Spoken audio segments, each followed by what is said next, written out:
Good evening, welcome to Central News for Friday the 8th of November. I'm Hilary Entwistle. In today's news, a successful supported bail program for youth has found itself without one of its main tools, a boat. Te Tuinga Whānau Trust Rangi Ahipene's program teaches youth to discover their Māori ancestry through the making of traditional fish hooks and then hopefully catching fish with them on his boat. His boat's stern line was removed just before a storm and badly damaged, which means he can no longer take youth fishing. Rangi says the program is 100% successful. No youth have reoffended that have been involved with his course, and the fishing trips on the boat are a key part of that success. Well, my boat has been one of my main tools that I've been able to help these young people, and I've had really good success with these young people while I'm fishing with them. The boat got significantly damaged in a storm and half the side got ripped off. And I've since, actually to my best of ability, repaired what I could. Being fiberglass, that's an advantage. But I think what I really need is, I've only got a 3.3 horsepower motor. So it takes me an hour to get to any fishing place. And it's just faster than rowing speed. But more than that, it's just that, you know, if things got hairy up there, I need something I can rely on and I can get out of trouble quickly, especially when I'm working with young people. My backup motor is an ancient Seagull, which is probably 2 horsepower. And my boat is actually a 13 foot, so it's a bit of a mismatch. Bay Plenty Police were part of an international tweetathon aiming to portray a day in the life of a police officer. A previous tweetathon was held in March and became a trending topic worldwide, with countries like Scotland, USA and Australia taking part. Bay Plenty Intelligence Collection Coordinator Aaron Holloway says there is no need to worry about the tweetathon taking away from time better spent on normal police work.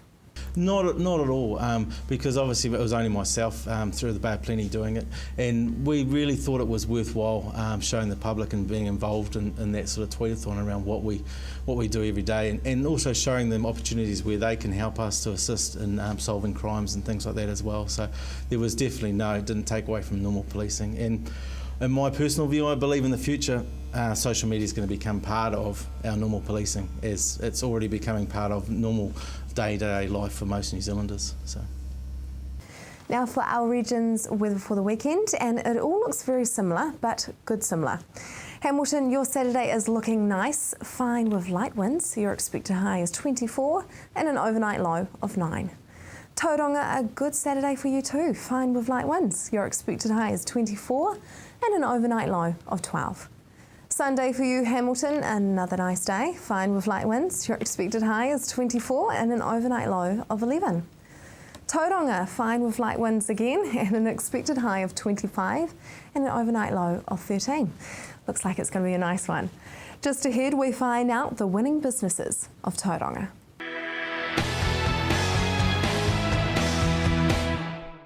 Welcome to Central News on TV Central. Many businesses came away winners last Friday at the Westpac Tauranga Business Awards. I spoke with the organiser Anne from the Chamber to find out about the night. How did the Business Awards go? Really, really well. It was an excellent, thoroughly enjoyed the evening. They had a beautiful venue, looked really great, so it was a really good night. We were kind of competing with quite a lot of activity in the city, so we didn't have quite the numbers that we would normally have, but otherwise it was excellent. Who was the overall winner and what made them such a successful business? It's an interesting company that until sort of reasonably recently has flown under the radar screen. It was Vertical Horizons from Greaton, and so they are a private training enterprise, and they do work nationally, internationally, and are moving into the Middle East. So they're already in Australia. They have a huge business, and it basically teaches people and companies about health and safety.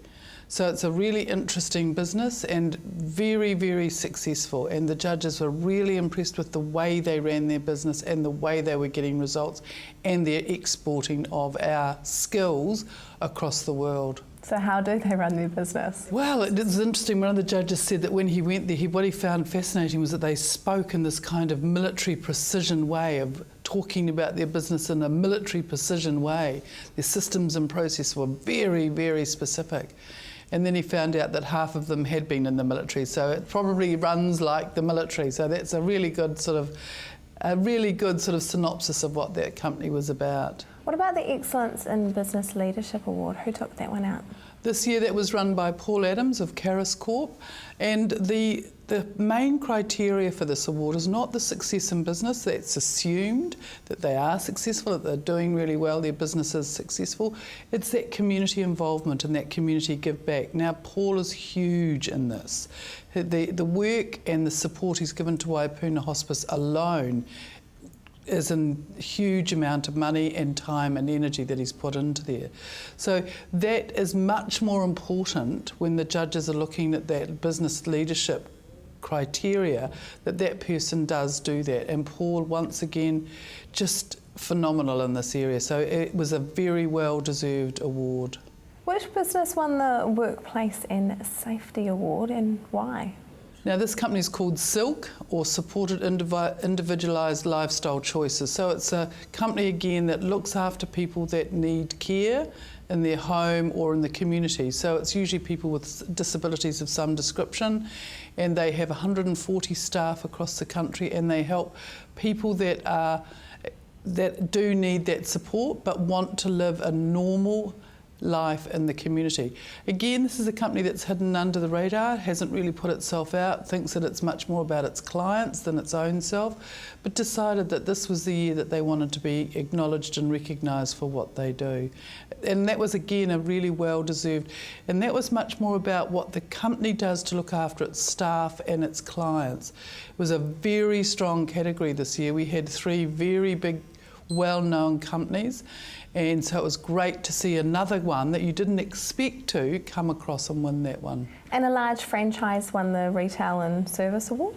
I know, and this is interesting. It's always a trick when you have a franchise in the business awards, because you say, what are they doing that the franchise model doesn't already do for them?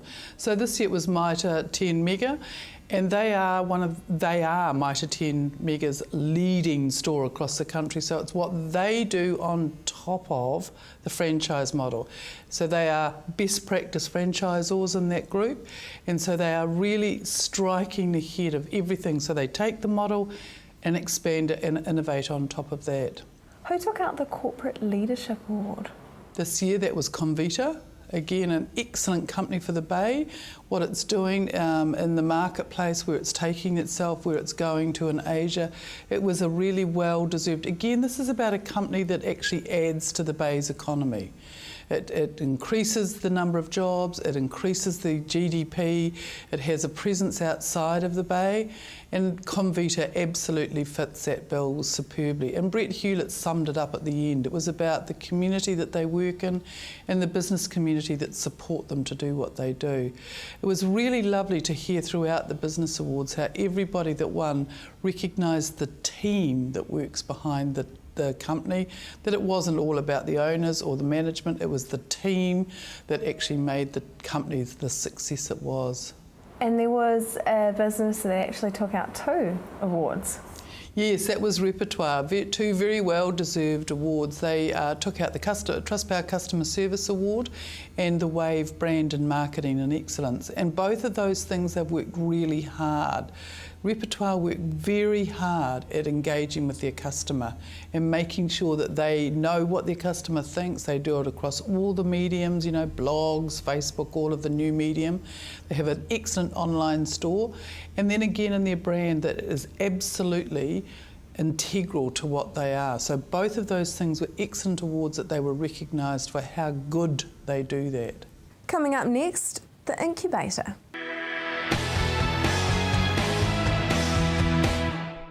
Welcome back. The Incubator is busy growing art and culture in Tauranga and has created a vibrant space and community which is allowing creative people to come together and refresh the arts culture within the Bay of Plenty. Director Simone Anderson joined us in studio to share more about her vision. Welcome to the show, Simone. Now, how did this incubator get started, and what was your mission behind it? Well, we came across, the co-director Lisa Meehan and myself, we came across a dilapidated old barn in the historic village in Tauranga, and both of us were looking for studio space, so we realised that it was just a tremendous creative space, but it was so large to share between two people. Therefore we thought that it would be great to invite some other artists to share the space, and a lot of it has evolved since then because it's now become quite a big project. It's gained so much momentum, and it's just a really good location to give people physical space to actually work on art or have studios. So that's how it came about, and it just keeps growing every day. It gets bigger and bigger. It's quite overwhelming. So how does it work? I mean, you've got these little cells, you call them, don't you? Cells. And so how many artists have you got there permanently? We have 8 artists, we call them the resident artists or the cellmates, and they are there, a couple of them are sharing cells, but it's divided off so that there's still a really huge area for community projects. So really probably just less than half of it's taken up by the cells, and it gives them a little bit of privacy to work, but they can still hear what's going on, and often they're tempted out by all the other exciting things that are happening in the communal space. Yeah. So are they painters or sculptors? Or there's a good mixture of different medium. There's a couple of abstract painters. There's someone that paints and does pottery as well. So it's really good to have that mix. And there's also someone that does stone and wood carving. And we've got people that are really just emerging, so they're sort of still discovering what they're going to be doing. So it's a really good mixture, and everyone tries their hand at different things too. That's one of the good things about being together, is that they see what someone else is doing and decide that they'd like to have a crack at that too. So it's quite good at getting the creative juices going by having lots of different medium in there. I suppose it would be the more experienced artists who are able to help the artists starting out as well. That's what you think, but that's sort of, how do you define who's the most experienced? Some of the younger artists are amazing. They come in and there's things that you sort of have overlooked when you're sort of deciding how you're going to do your artistic practice. So it's quite a sharing thing, and just ideas too. That collaboration opens up so many different ideas and avenues for people. So we all get help from each other, really. Why did you see a need for this particular thing? What was the arts community like before this? Well, there's a great thriving arts community in Tauranga, but there isn't really physical space, and that's what we saw was lacking. There was an actual physical space where people could actually meet and actually do the work. There's wonderful galleries and that over there, but that's kind of seeing the finished product. There's not a grassroots level where people can come in and have a look at it actually being created. And also there are a lot of people that work from home, and it's quite an isolated thing, working in a studio at home. So it really, people gravitate to the space because they know that they're going to be with others. I think that's really important, having a space that people can walk into and know that it's accessible.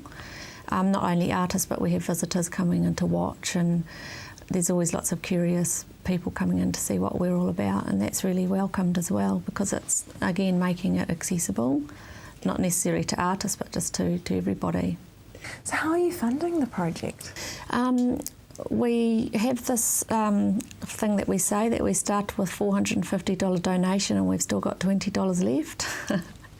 So it's been funded by ourselves so far, and with lots of volunteer help, and we've been donated lots of things and materials that we've needed, and the big mission for us now will be applying for grants and funding.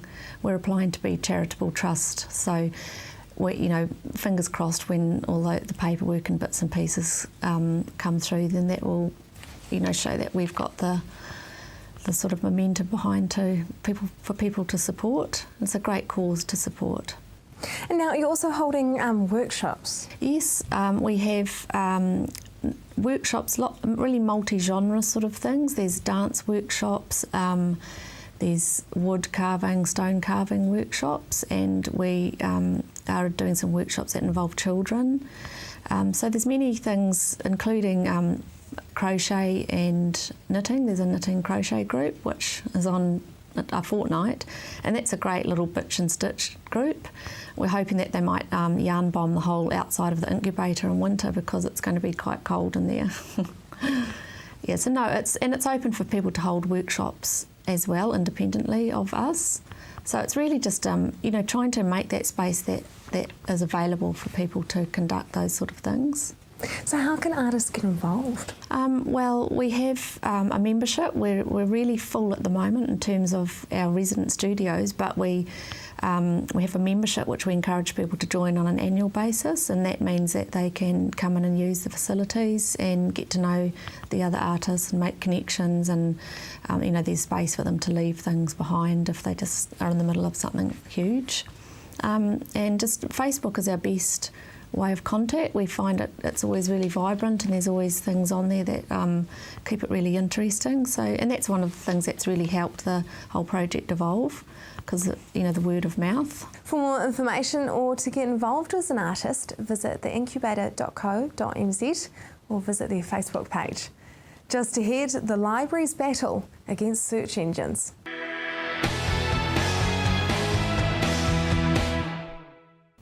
If you've just joined us, welcome to Central News. A visiting expert from the United States, Ali Nyberger, has said that search engines are killing the library as we know it, as ink and paper makes way for computer screens and handheld devices.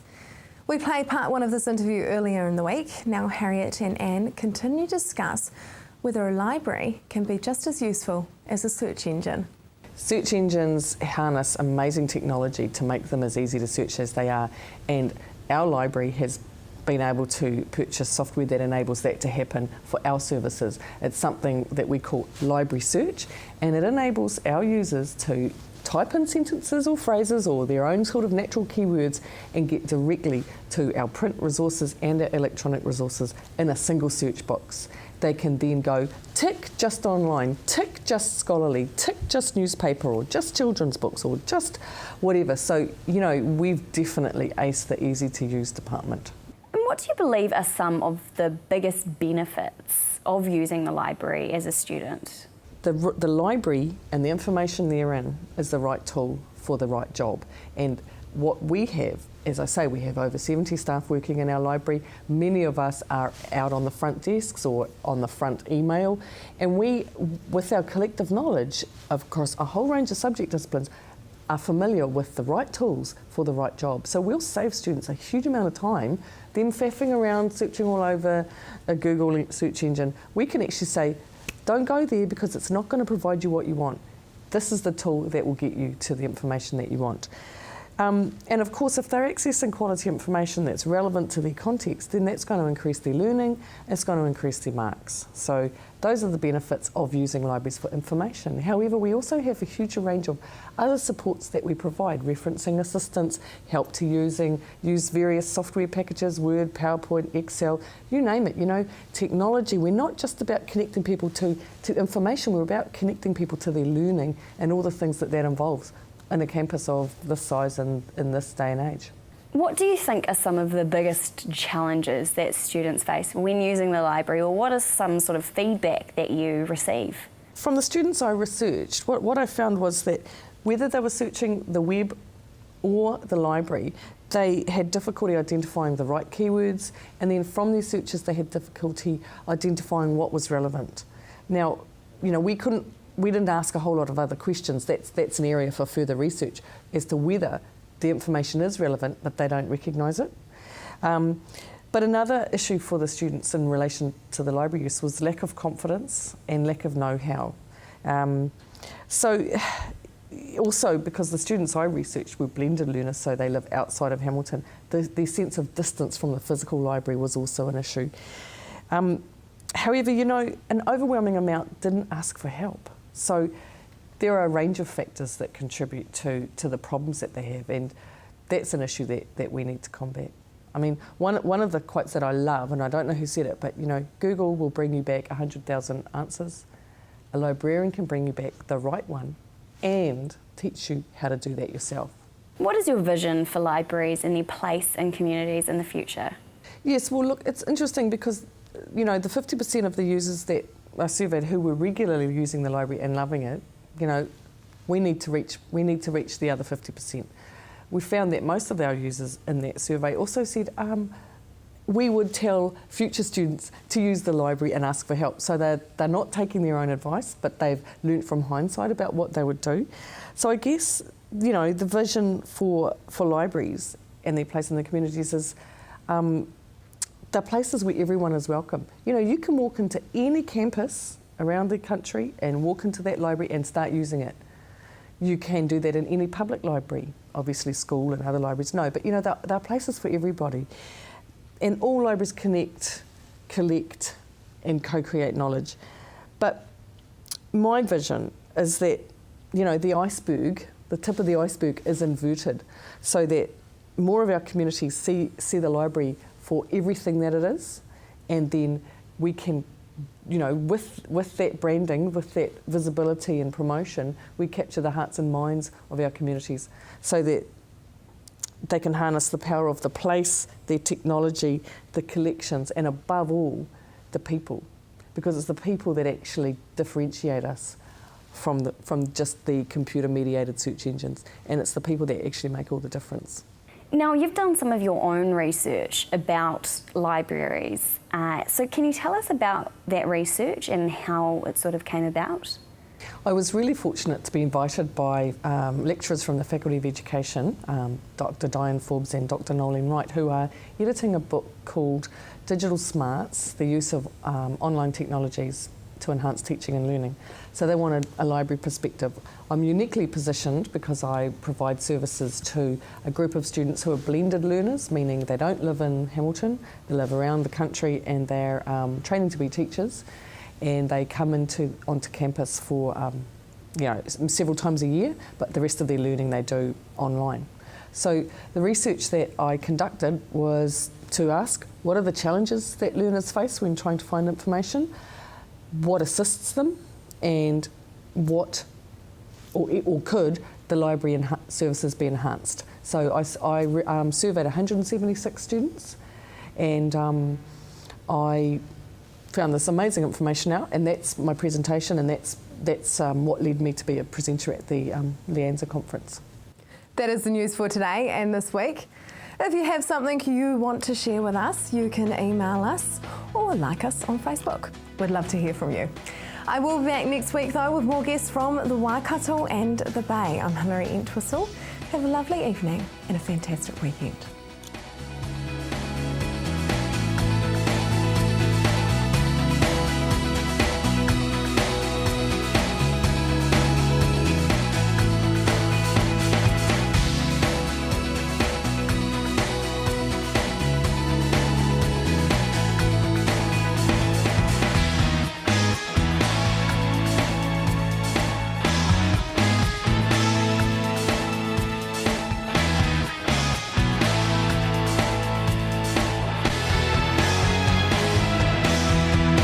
This has been an Alpha Media production, a division of Television Media Group.